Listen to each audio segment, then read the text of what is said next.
Well, happy Tuesday morning, everybody. Ooh, it's dark in here. It is, it's better. It's 5:45 this morning.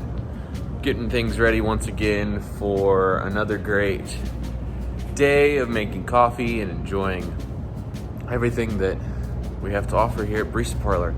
Hope you guys are having a good morning so far. If you haven't had a chance, like I said yesterday, listen to that podcast that we posted and make sure to give me some feedback. If you are interested in hearing more things like what we posted yesterday, then we want to be able to record more things like we did yesterday.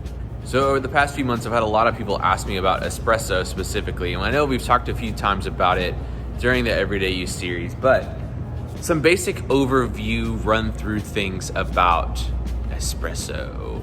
Now, espresso making is a pressure-based brewing method. It's technically a brewing method. It's just the way that you make the coffee itself is a whole lot different than, say, a pour over or even with a batch brew system. I mean, it's all just like drip based and gravity based. This, however, has a lot of pumps and a lot of tubing and everything to make sure that no air is in the whole system, and it's just purely water being forced really, really fast through very, very finely ground coffee.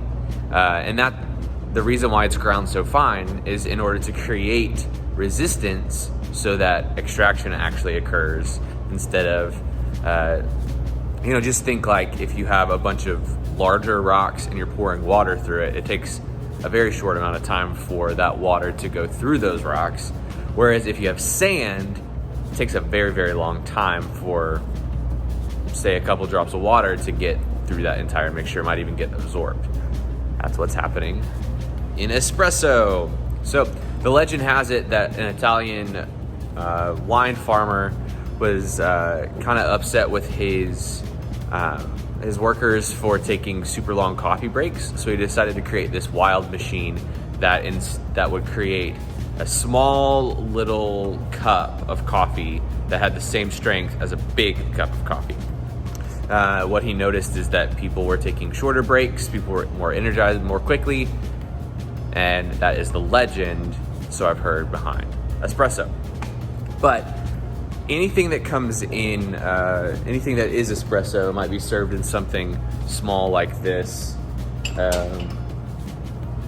2 ounces of espresso roughly have the same amount of caffeine as a 12-ounce cup of coffee based on a few different studies that I've read.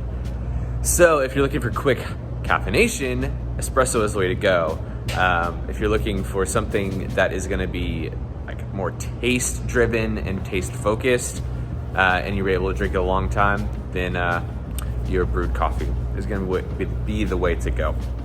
All right, guys, I'm going to go ahead and head out and get things ready here on the coffee bar. Make sure that you are liked, subscribed, do whatever you got to do to make sure that you get Friday's video in your YouTube inbox, next Monday's podcast in your podcast feed, and our Instagram posts and Facebook posts in your news feed as well. I hope you have a great rest of your day, and as always, happy brewing.